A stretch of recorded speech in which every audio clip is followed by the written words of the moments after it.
Welcome to Rates and Barrels. It is Monday, August 18th. Derek Van Riper, Eno Saris here with you on this episode. We got some baseball news you should know coming out of the weekend, including a couple of prospect debuts. One big one in Baltimore, one pitching debut for the Mets over the weekend with the arrival of Samuel Basallo and Nolan McLean.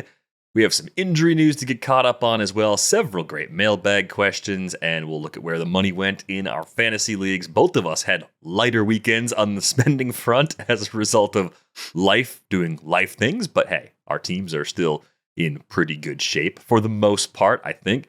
If you're watching us on YouTube, hit the like button in this video. If you're not watching us on YouTube, subscribe to the channel, and be sure to join our Discord with the link in the show description. How was your weekend, It was good. It was good. Got the kids back out on the field to get them ready for fall ball. I don't know what else. I sat around. I sat and watched baseball. That's a good weekend. And drank some beers, yeah. It's a great weekend. I played some golf. Yeah. I don't get out on the course much. I played a little golf, played That's okay great. on the back nine for me. I mean, I play like 2 or 3 times a year, so I'm never going to get really that good at it. Yeah. So as long as I walk off the course feeling like I want to play again, I feel like I've done well, and I walked off the course feeling like I want to play again. So Nice. small win. Trying to keep it like under 120 or something. Yeah. It was a shamble. So best tee shot, and then you play from the best tee shot of the group. So that helps quite a bit.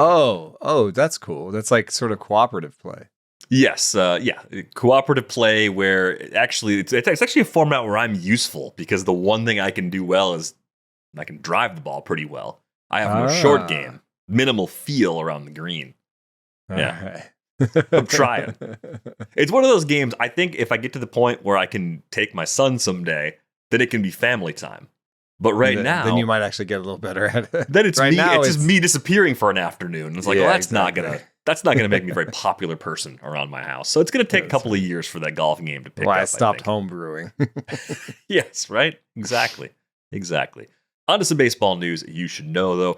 Zack Wheeler had surgery Monday to remove a blood clot near his right shoulder. This story sort of popped up over the weekend, and we just learned prior to recording Monday afternoon that surgery thrombolysis was successful, and the next steps in treatment and recovery are still TBD, but the severe nature of a blood clot is such that you don't even know what a timetable is to return to activity because it's just your general health that you're worrying about in a situation like Wheeler's.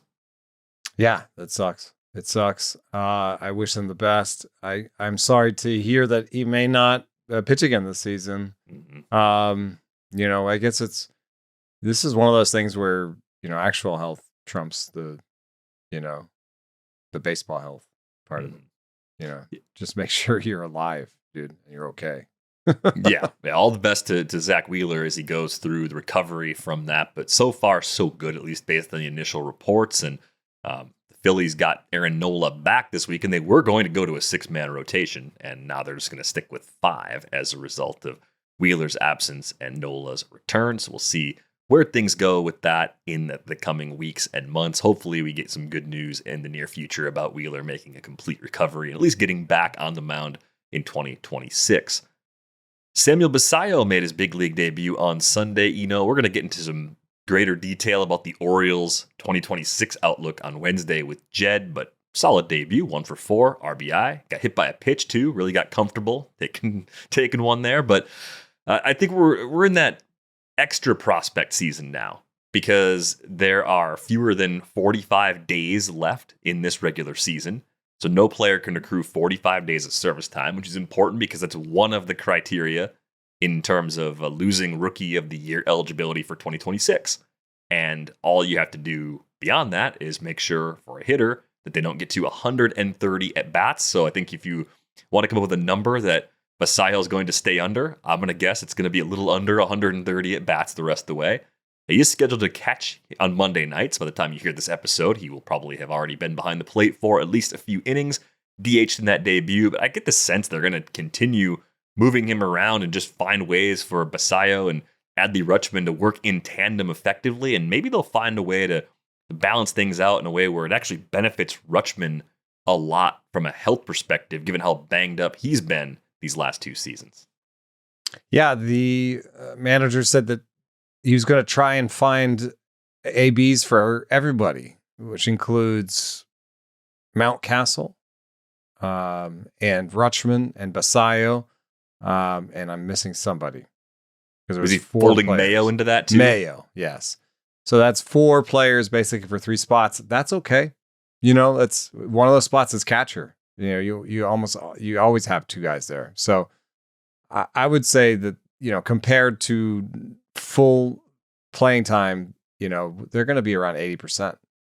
I think that they'll get pretty good, decent playing time. And we'll talk about this a little bit more on Wednesday with Jed Lowry. We thought we could look into Sammy Basallo and also Dylan Beavers, who is up with the team, and look at that lineup, look at those 2 players, how they fit in, look at the young hitters, and do a little check-in with the Orioles and their health for next year, as well as the position players as a group. Yeah, Beavers debuted Saturday, started in right field, started in left field on Sunday. So probably a few moving parts for this Orioles team. Kobe Mayo, for the record, back-to-back starts at first base because Westberg's healthy. Westberg's playing third. So we're starting to get a little sense of what the Orioles are trying to do overall, but still mixing and matching a little bit with what's left of this 2025 season. Jackson Merrill left early on Sunday. I saw a note from Dennis Lin of The Athletic that he actually rolled his ankle in Friday's game against the Dodgers, and then it got worse over the weekend. This has just been one of those years for Jackson Merrill where I feel like there's been very few stretches where he has been without injury. Had the leg injury back in spring training, had a concussion earlier this year. Now he's got the ankle, and I think all of those injuries easily explain why he has not been stealing bases. I mean, that's something that's changed a ton from last year. 91 games this season. Jackson Merrill has 1 stolen base in 3 attempts. He was 16 for 19 last year as a rookie.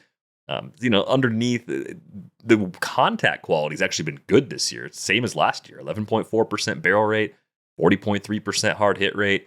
Still has some chasing tendencies, but I think when you add it all up, even if Merrill gets back out there in a few days and continues to help this Padres team in their pursuit of a playoff berth, it's just not going to look as good as that debut season, and health is the main reason why. Yeah, and I think it's spread to other things. I've seen some sort of rabble-rousing on the intranets about people being like, oh, maybe he's just an actual, like a 15 home run guy, Jackson Merrill. And you're like, listen, first of all, he's probably going to make 15 homers this year. And that's going to be in, just over 500 plate appearances. And second of all, just like the underlying quality of his batted balls suggests that he's more of a 20-25 home run guy. So I think he'll be a buy low next year. I think he'll drip a little bit in the drafts next year, and I think I don't know what, like 3rd, 4th round, and I think he'll be a good pick because you could see some of that stolen base stuff, ticking back up again in his 3rd year. It's too early for him to just stop stealing bases. He's running around in center field. He's young. He's fast enough. I think if I'm doing a sort of back of the napkin projection for him next year, I'm still giving him like a 275 batting average because he, makes so much contact and he hits the ball hard. I'm giving him 23-ish homers and 10 to 15 steals. I think that's a fairly conservative approach, and I think that would probably value him better than where he's going to get picked.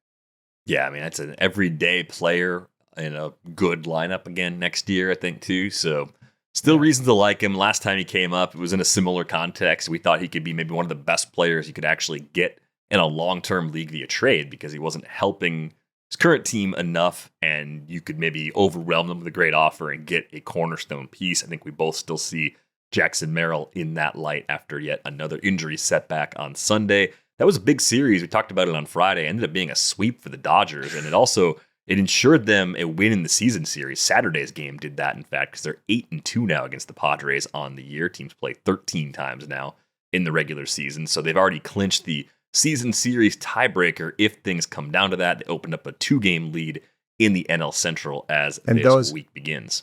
Those are important now. There is no game 163 scenario anymore. It is all determined by these tiebreakers. So your division, how you did in your division against your opponents is really important.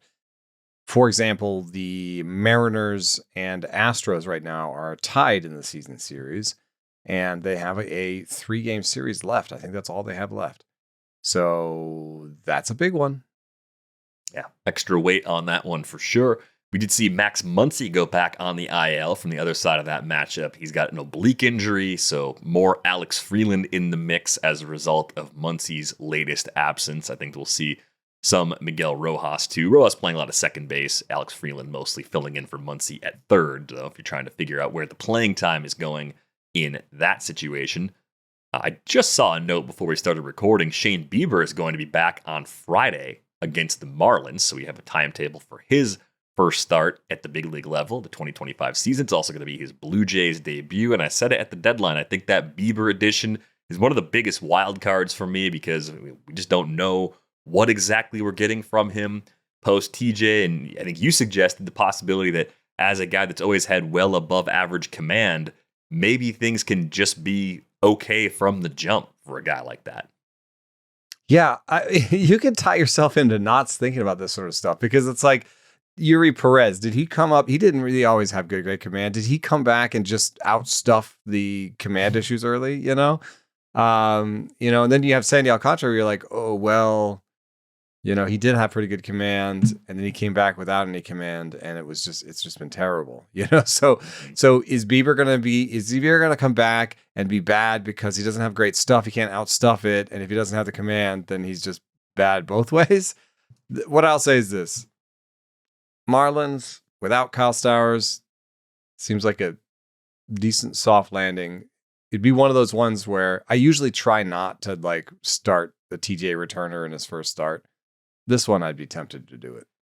Yeah, late enough in the season, too, where you might be more willing to take on some risk anyway. And looking at the numbers, if the dashboard at Fangraphs has the AAA numbers from Bieber's rehab assignment, it's a 103 location plus with a 90 stuff plus number. But I think the cautionary tale in stuff on a rehab assignment probably comes from Brandon Woodruff earlier this year. It's just not quite the same.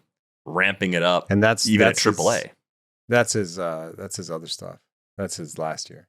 Yeah, so that's not even what we've seen this year. So Shane Bieber, what I'm seeing is a 93 stuff plus in AAA, a 118 location plus. All right, so that'll work. Take that for what you will. Yeah, a little better than when he got hurt on the stuff front so far, and a lot better on the location front for Shane Bieber. Got another update on Josh Hader. He will not return during the regular season. I don't get the sense that he's going to come back and necessarily be himself in the playoffs either. So that one's still going to be questionable. And even if he does come back, some questions about how he'll be used upon returning. One inning stints might just be all we get from Josh Hader for the foreseeable future. The other Astros update, they're always linked together. It seems like they both get updated at the same time. Manager meets with the media, gets the same couple of questions mixed in. Yordan Alvarez could be back early next week, so probably one more going week. Out on rehab assignment. Yeah, finally. One more week for Yordan Alvarez before he is back into the equation.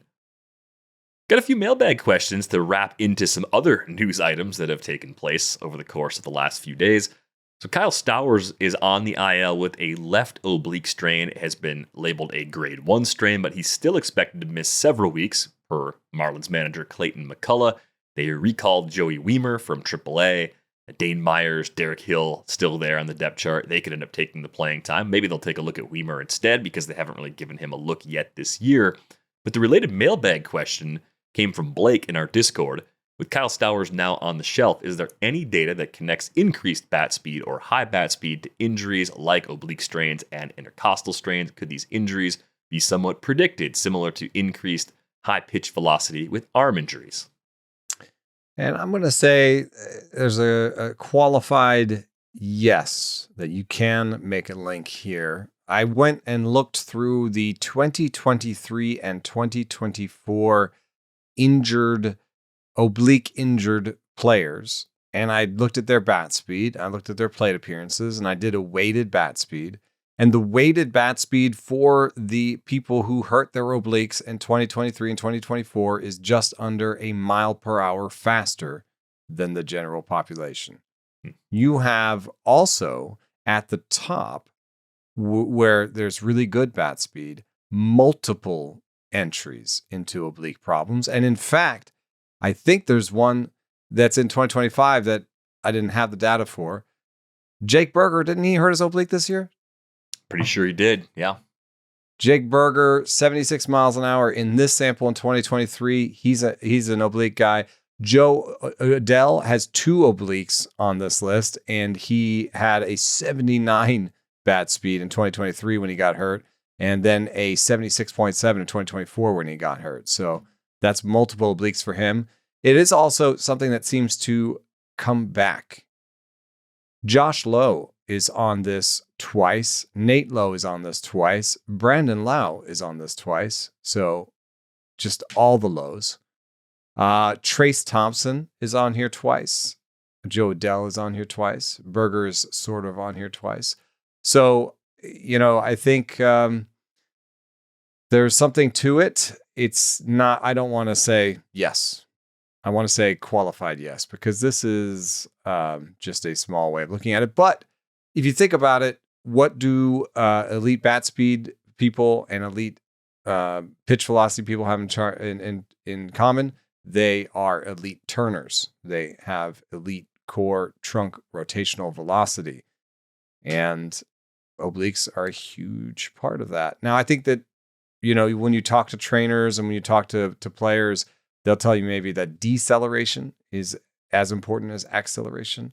And that's why they'll use maybe something like a water bag, where when you throw the water bag, the water itself comes back. And so you train both sides, the acceleration and deceleration.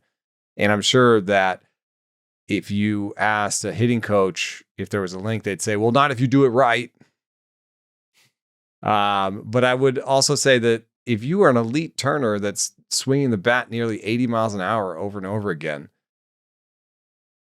you're just pushing your body to a certain limit. I think the 80 mile an hour bat speed is kind of like the 100 mile an hour fastball. It's like, yeah, it's cool to live there.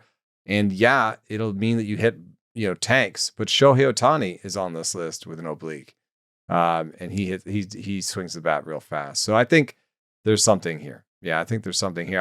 In order to, better involve this in your projections, you have to, you have to do something where you have a predictive equation that relates bat speed to days missed. And then you stick that in your plate appearance projections for players. But if you just off the top of your head want to shave, 50 plate appearances off the top 10 guys in bat speed, I don't know. Be my guest. I think it might be a smart idea. Yeah, that would be, in this case, top 10, O'Neal Cruz, number 1, Junior Caminero, number 2, Jordan Walker, Joe Adell, Nick Kurtz in the top 5, and then Kyle Schwarber, Aaron Judge, Vlad Jr., Matt Wallner, and Wilson Contreras rounding out the top 10. I mean, it's not I don't think it's as bad as when we look at the fastball velocity leaderboard. Yeah, right. And where they're like 8 of the TJ, 10 TJ. either been hurt or are hurt currently. It's not quite as extreme, but I do think you might see a slight increase as you live higher up on that list. More to be done there, but the early indications I think you could say are probably suggesting that there is a link in this Especially case. When you think of back to Tristan Casas saying that he broke rib muscles because he was turning so fast. Yeah, just ripped them right off. Broke rib bones. Cartilage, cartilage. So, yeah, I think there's something there. Yeah, thanks a lot for that question, Blake. I'm sure it's a topic we'll have more in-depth answers to at some point down the road. Got one here from Floatin' Biscuits. I'm going to say that's an 80 Discord name. Floatin' Biscuits? That's a great name. So the news part of this is Cade Horton actually left game 1 of a doubleheader against the Brewers after 2 2/3 innings with a blister. So hopefully it's a relatively minor thing for Cade Horton. But this came in from our Discord. I listened to Eno's conversation with Nick Pollock when they discussed Cade Horton's results and debated whether he was getting lucky and whether they'd be interested in him next year. One thing I noticed that might portend some growth is that Horton is 5th worst out of 122 pitchers, at least 80 innings pitched, at turning whiffs into Ks, just doing a straight ratio, K percentage over whiff percentage. There's definitely some skill to this, and some guys are not good at it year after year, but I wonder if, since Horton is a rookie, there could be growth in this area that will help him look better by traditional metrics such as K minus BB percentage and Sierra in the future. What do you think? Yeah. If you can't get strike 3, it says that you don't necessarily have knockout stuff, I think, right? You're missing some piece of the puzzle. Right. You don't have the clearest like put away pitch. You don't have the obvious thing that just gets that last swing and miss, or it could be a called strike 3 2. But I generally think you're looking for something that guys cannot hit. And so one of the things that I've said about Horton is that, 97 stuff plus, it doesn't leap off the page as a guy that will necessarily strike more batters out in the future. So you take that stuff plus, you take that K minus BB. That was the conversation I was having with Nick Pollock, where it's kind of hard to be like, oh, this is what's going to happen that's going to burst into the next stratosphere. But I will say this, in the last 3 days, the last 3 starts, Horton has had the best movement on his curveball, the best, 3-start stuff plus on his curveball, the best pitch type values on his curveball. So he's really finding something in the curveball, and that could be it, where, maybe the slider has been the pitch that got them to strike 2, but when they anticipate the slider, they can hit it, right? And maybe they've hit it into the ground so far, and that's why he's been great. But if he can throw the curve when they're anticipating slider, that makes him a true 4-pitch guy against righties, and maybe more of a 2.5 pitch, 3-pitch guy against lefties. The grander question is also this, and I think this is what's annoying sometimes about evaluating young pitchers, is that you can look at all the metrics as they stand right now and say, specifically like Cade Horton's numbers. If he was 28 and he'd been doing this for a couple years and this is who he was, I'd be like, okay, Cade Horton is basically like a Jameson Taillon. He's just like a good pitcher, but not like a great pitcher, because he has like an 18% strikeout rate, 9% walk rate, and he pitches in a park that can be really good, and you want to avoid the days when that park is not really good for him. And that's Cade Horton. But Cade Horton is not 28. And he's working on his curveball, and that's getting a little better, and maybe he'll throw a cutter or something. And there's all these other things he could do. And so he's true talent is changing as we're trying to figure out what it is. So you have to leave a little bit of room for growth. And so, you'll see it in my rankings too. When I push a guy, past his projections, it's almost always because they're young. Because they could be, 2 starts ago he did this, and that could be the origin story for Cade Horton, ace, is this curveball, I know it's like 2 or 3 inches extra on the curveball, I know, but that could be it. It could make the curveball a legitimate other weapon other than a slider. But then, generally, like, you gotta give some grace to young people, because there's definitely, maybe it is this. Maybe he figures out how to, turn these whiffs into strikeouts just with sequencing. Maybe he starts pitching backwards a little bit, or maybe the curve is the thing.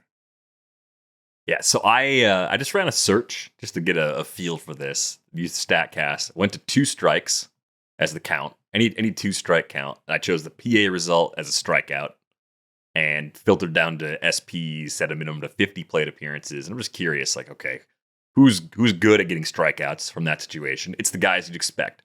Chase Burns, Cole Reagans, Tarek Skubal, Logan Gilbert, Jacob Mizorowski. They're among the leaders in terms of finishing it with a strikeout in those situations. Like, this is the guys who strike out 28 to 30% of the guys they face. Yeah. 0% surprising to see the names at the top. Yeah. And then you work from the bottom, and it's Antonio Senzatella and Randy Vasquez and Eric Fetty and Mitchell Parker. And you're like, okay, I expect all these guys to be down there. Stuff. That's pretty poor stuff. Yeah. Yeah. And you kind of go all the way.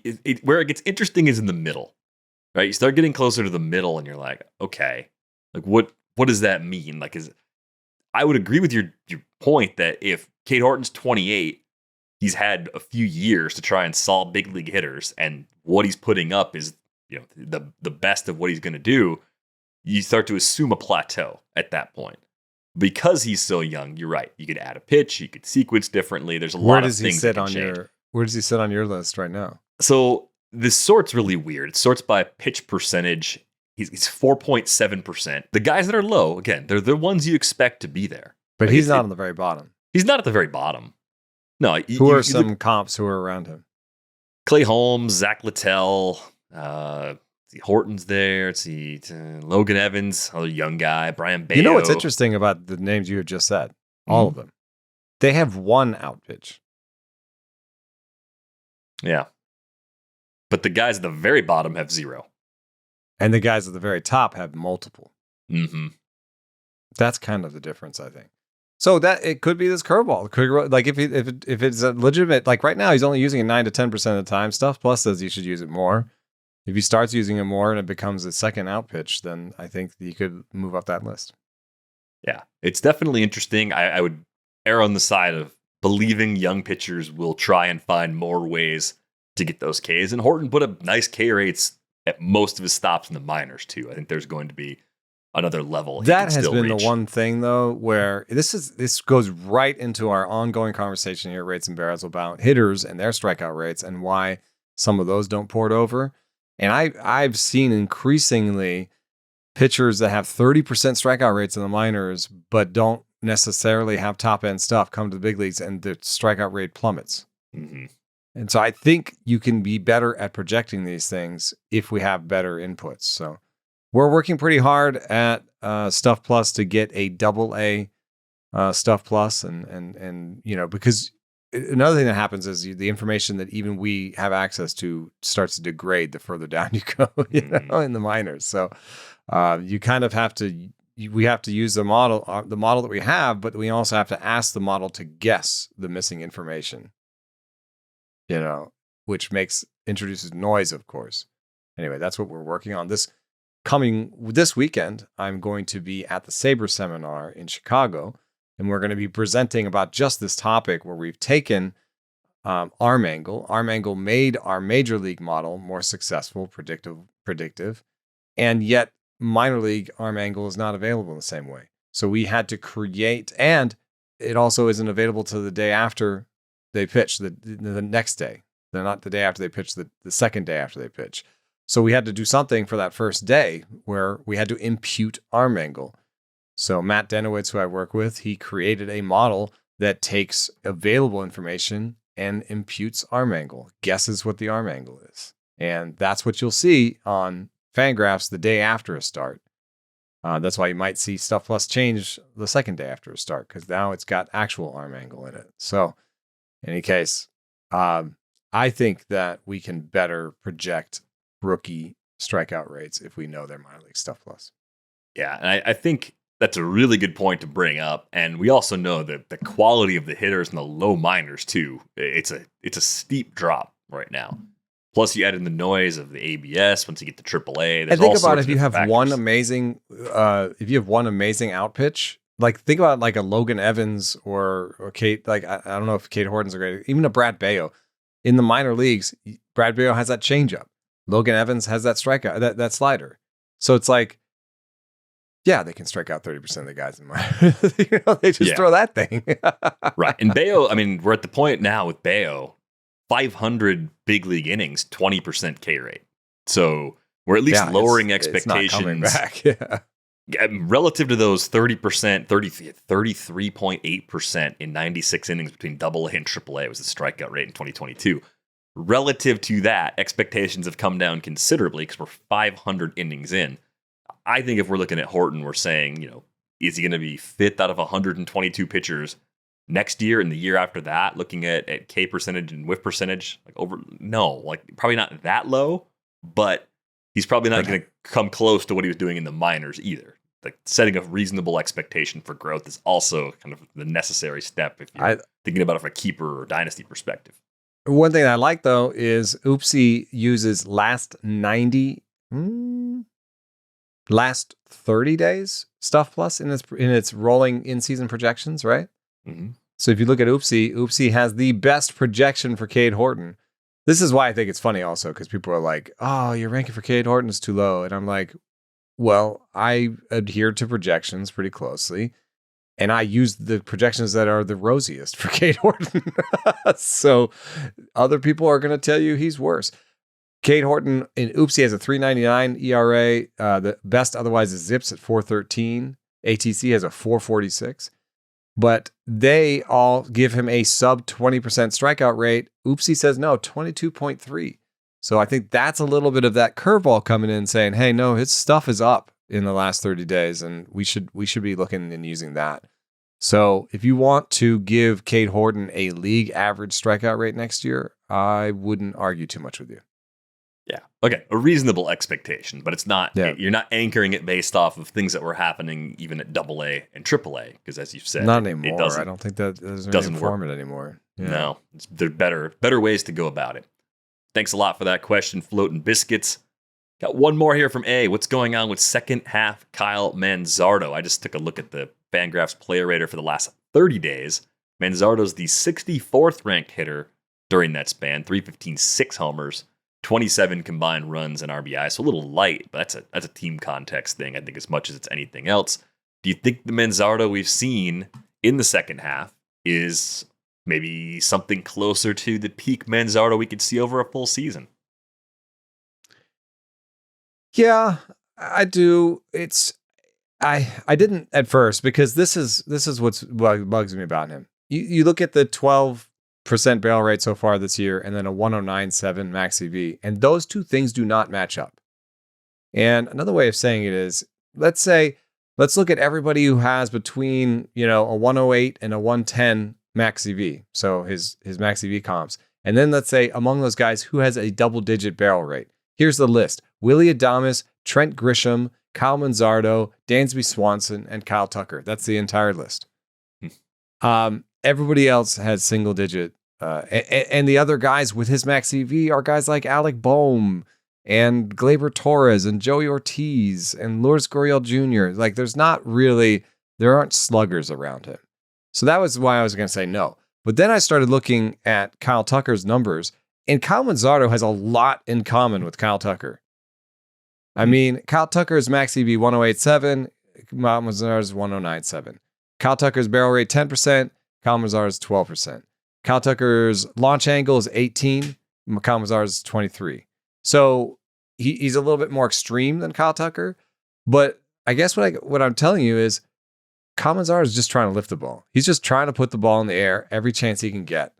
And, it's not going to look that great with the strikeout rate. He's not going to be Kyle Tucker because of that strikeout rate. It's not going to look great in the batting average.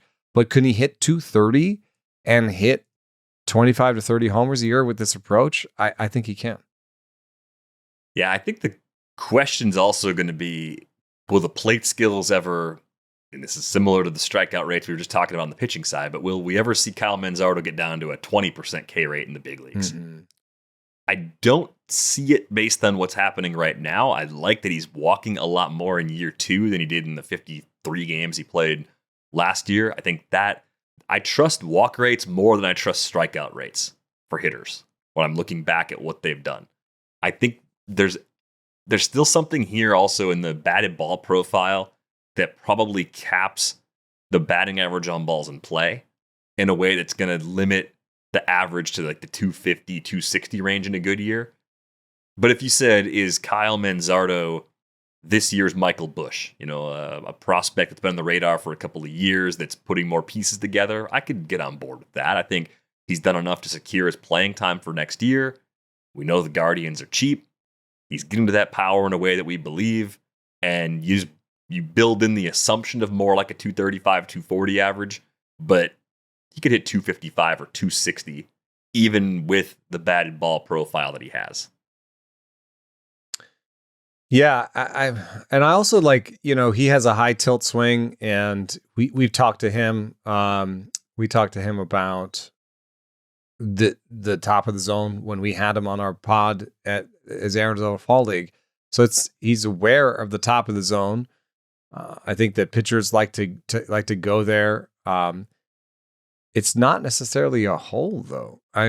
This is also part of it in terms of, what he does in the chase and shadow at the top of the zone on fastballs, which I thought would be a hole. This is the whole thing we're talking about. He still has a 500 slugging on those pitches. So he's got some approach that works at the top of the zone. I think for the most part, he tries to lay off them, but if they're high and tight, he can do something with them, and he tries to lay off high and away.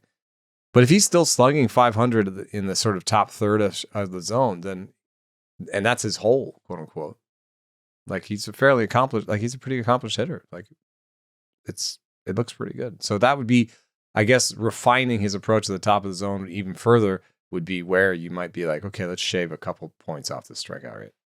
Right. And that, again, I think the cap for that average is 255, 260. The expectation still probably closer to what he's been doing. It's actually similar to Spencer Torkelson's approach in a lot of ways.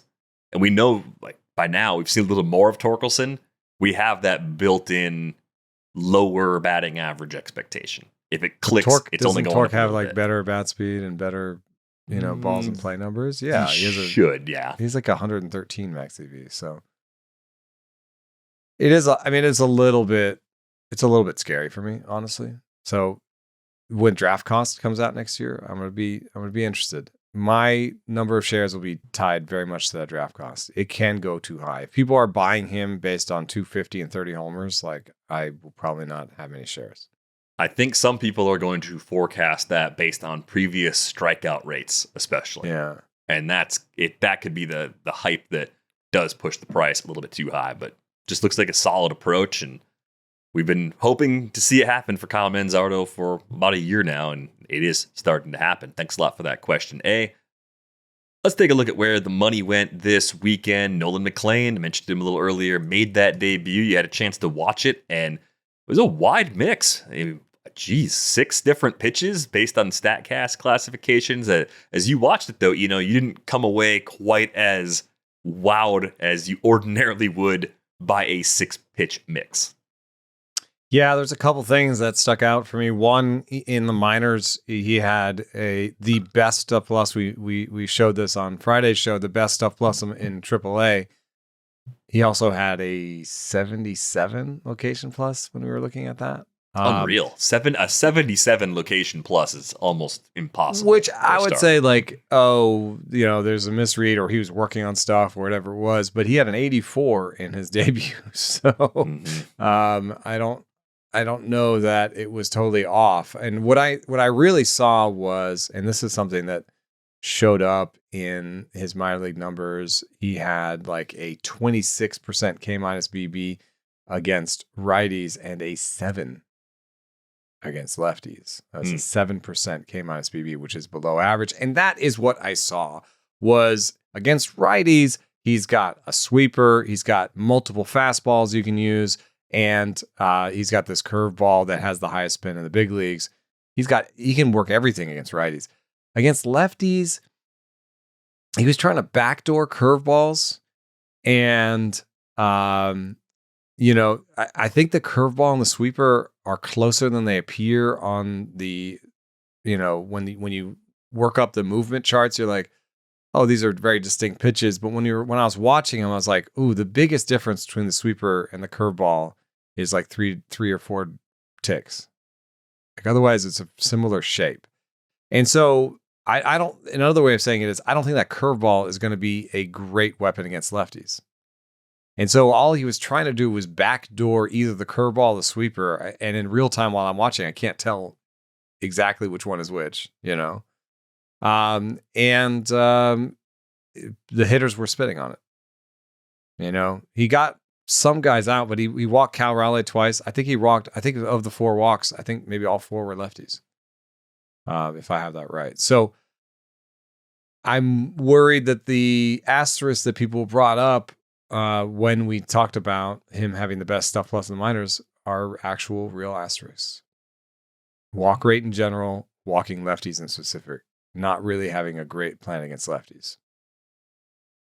I know we're at the point in the season where any pitcher that got good results or has interesting stuff numbers is going to command large bids. The max bid in the main event for the NFBC was a 207. The min was a 7. So obviously, I can get it. It's great stuff. It looked like pretty good in the debut. And how many more other guys are left? to put a bit big on like this.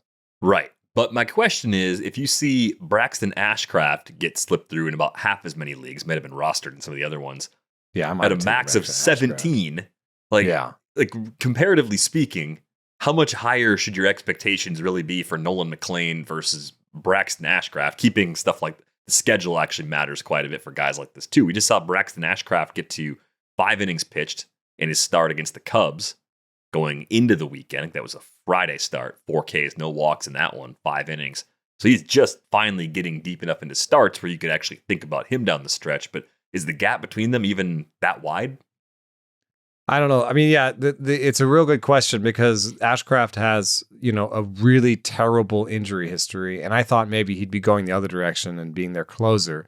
But it looks like they really want to try him as a starter. They've got him to 5 innings.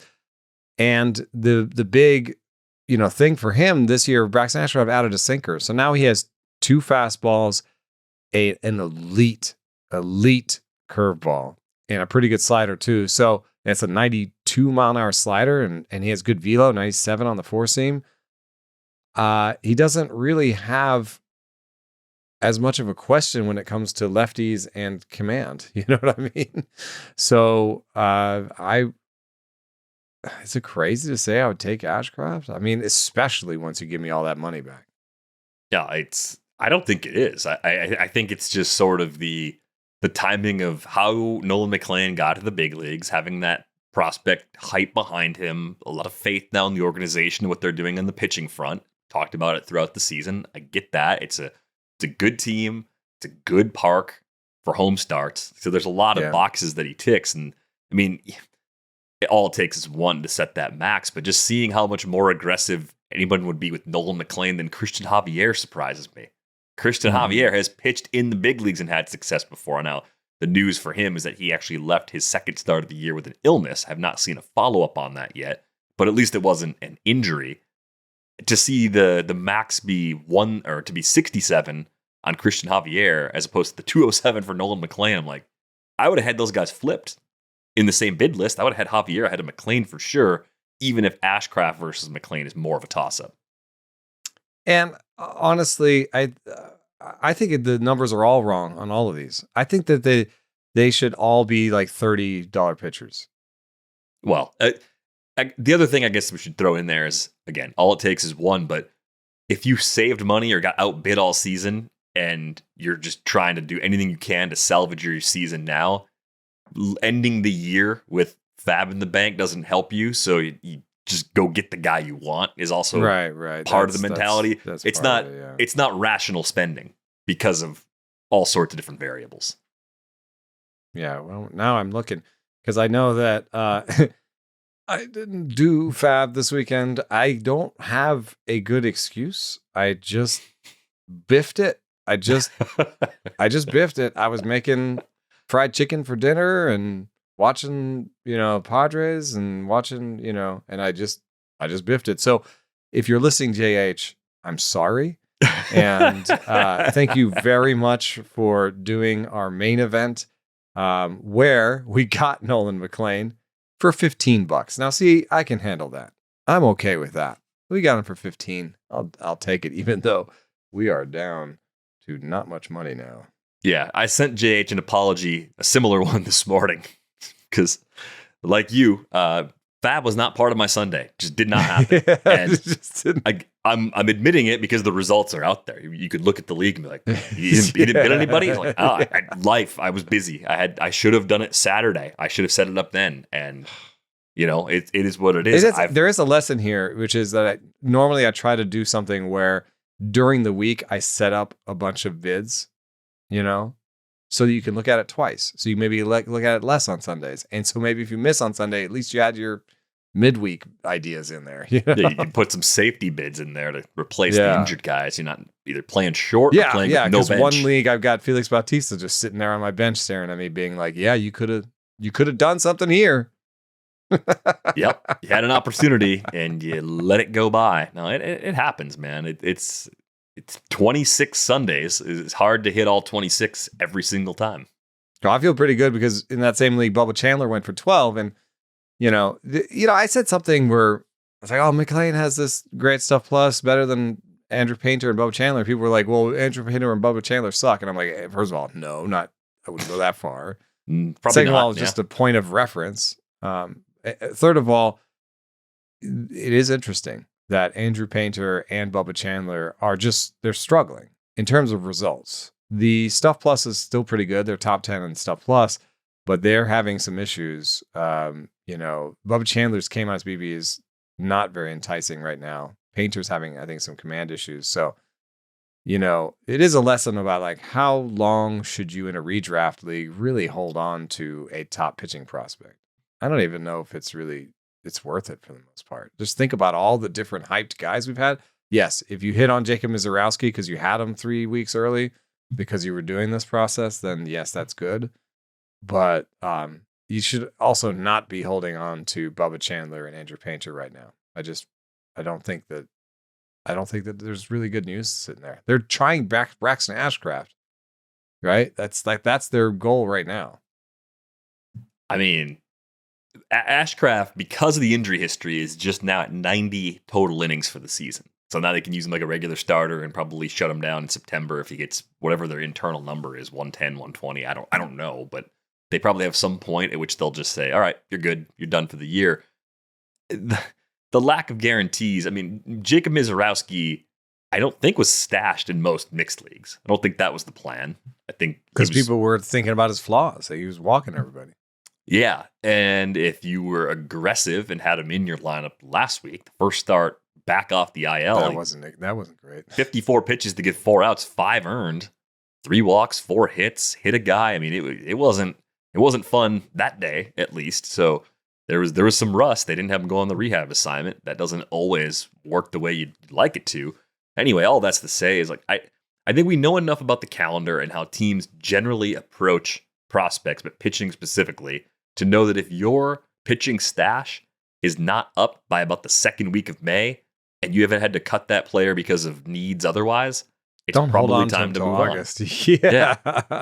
Because I mean, the middle of the season, then sure, anything's possible. You could drop him the second week of May and 2 weeks later he's up because someone got hurt and you feel bad. Yeah, because injury, right.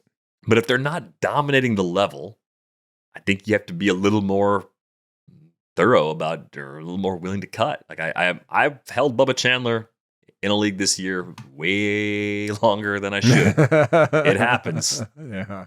But yeah, man, I can't figure out why Chandler and Painter haven't been better this year. I'd like to get some insight from folks that have seen them a few times, figure out if it's a mechanical thing or what exactly is going on with them. Because I thought both would have been pitching in the big leagues in some capacity by now, since we're sitting here on August 18th and we still have not seen them.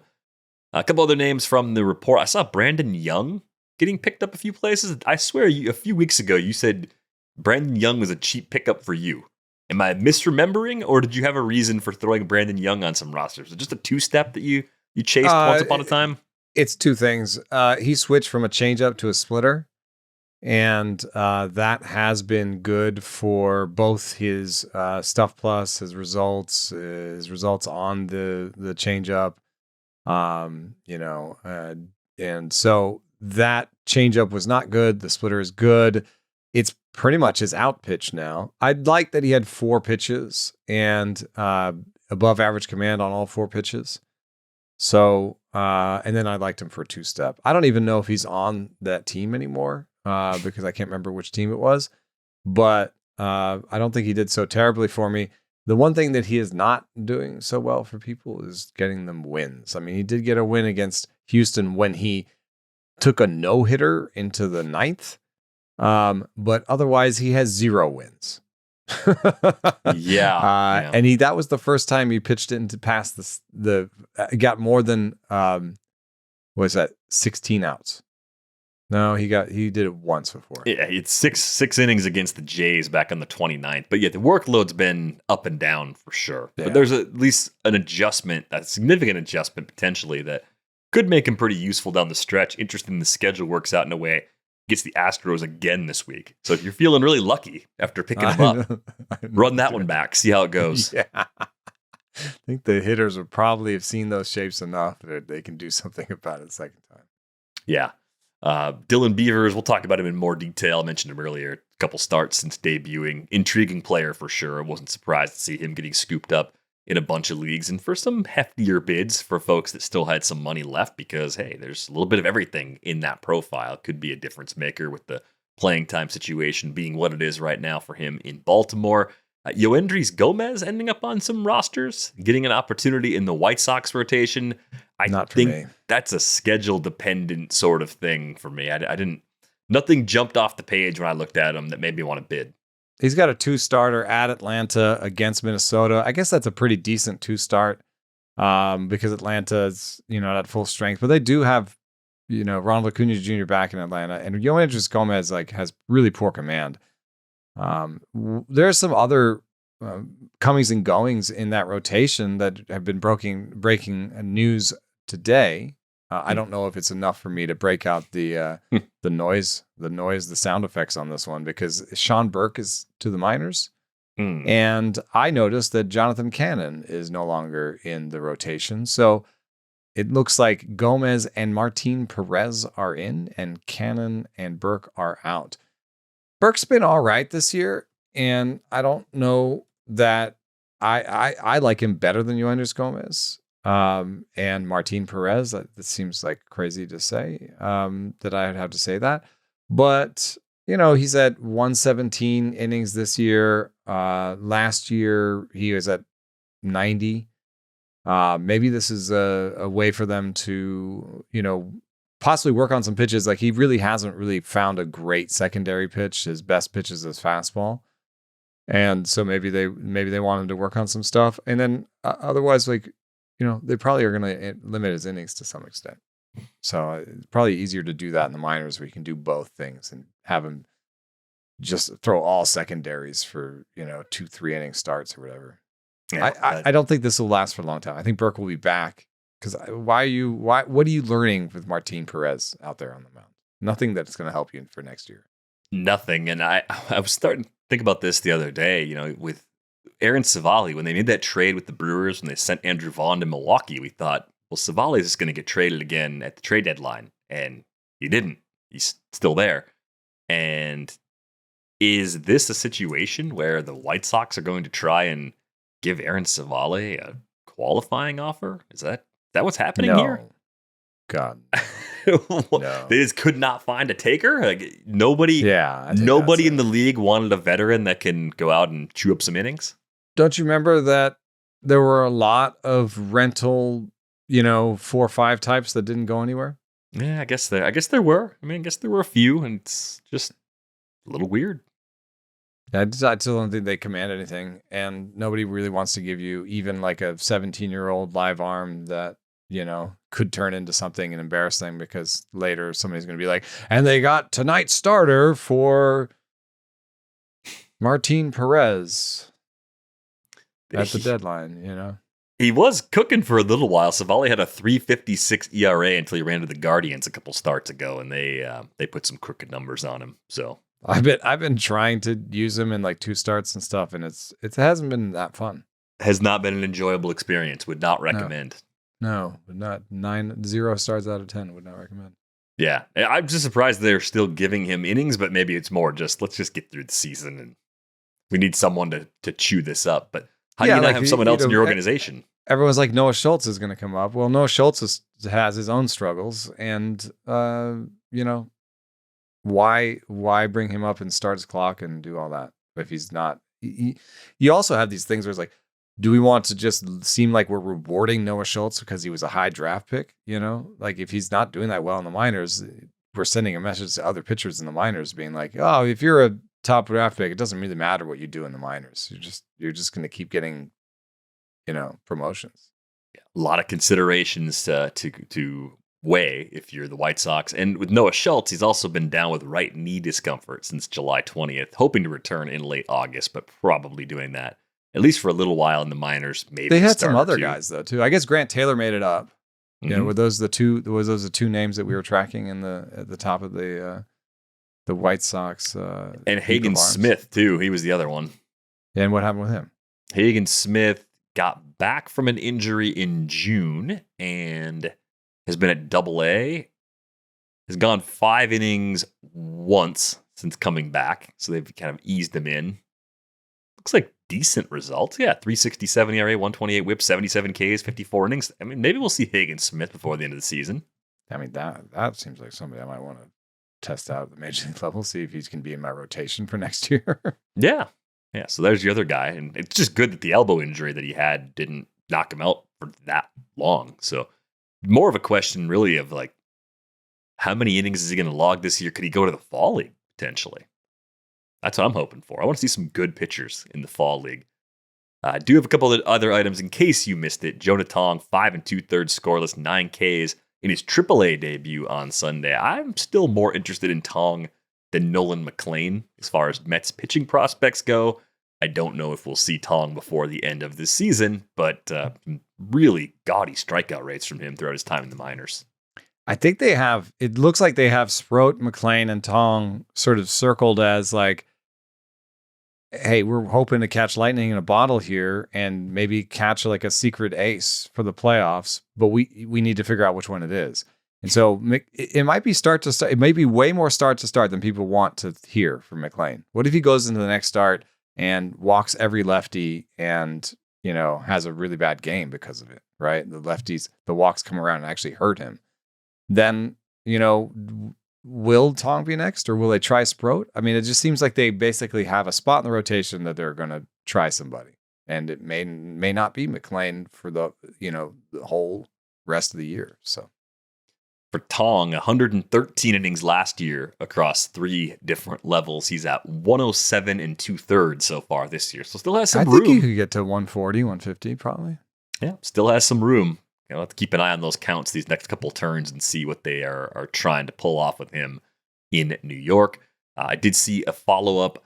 Chase Burns will resume throwing on Monday. He's probably already done that at the time of this recording. It was a grade 1 flexor strain, or it was a shadow situation. Well, shadow IL. Time will eventually tell. Probably, sort of, maybe. I don't know. Bailey Epler on line 1. Would you, if you were going to shadow IL somebody, would you choose an arm injury to make people less suspicious, or would that, because you're like, oh, it's an arm injury, like pitchers get hurt all the time, or would you choose like an ankle or a hamstring? What would your shadow IL move be? You could just use illness, dude. Just wasn't feeling well. Good. General fatigue. yeah, general fatigue. I like that one. Carl Pavano had general fatigue.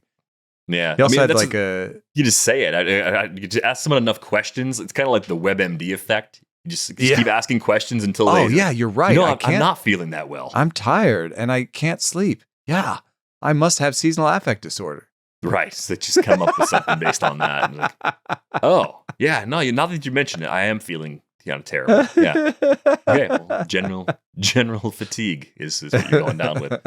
I mean, we'll see. Hopefully, it's nothing with Burns. Hopefully, it is just a precautionary maneuver. Super hard, dude. He could have flexor strained. And they didn't really need to do that. They could have put him in the bullpen, and yeah, it's like they have other things they could have done. Injury. Yeah, he probably had an injury. Yeah, I'm erring on the side of they're I was not just playing around with it. No, I just think it happens more often than people think. And I think it was a little unfair I think that there must be something politically that happened that got Billy Epler in trouble, because that's something that I think every organization still does to this day. Well, it's such a gray area because you can be careful. You can take precautions, and maybe they're just the word fatigue, man. I think you could go to get to every pitcher, just maybe WebMD effect, but also just be like, are you tired in August? I'm tired. Yeah. Okay. So we got a little IL stint for you. Yeah. Give you a little breather.